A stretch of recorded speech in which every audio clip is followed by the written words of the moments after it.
Pemirsa, krama pacang mikelingin HUT Kemerdekaan RI ring tanggal 17 Agustus. Sekawenten adolan bendera utawi pernak-pernik merah putih. Keuningin nenten rame sekadi warsani lintang.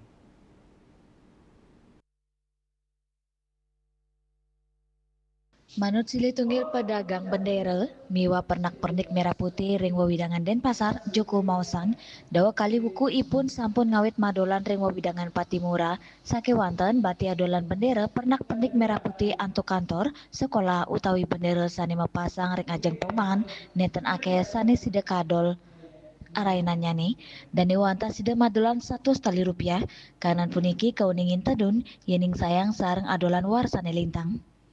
Manut pedagang saking Bandung puniki, bendera ukuran medium mempengarga saasur tali, raresane ageng Rp50, indik hiasan motor mewah mobil, harganya nih dasa kantos selai Rp1, Joko Mausang, rawi mangkin keramane sampun nenten kedaut numbas bendera anyar, mawinan bendera warsane lintang kantun becek, tur sida keki barang malih.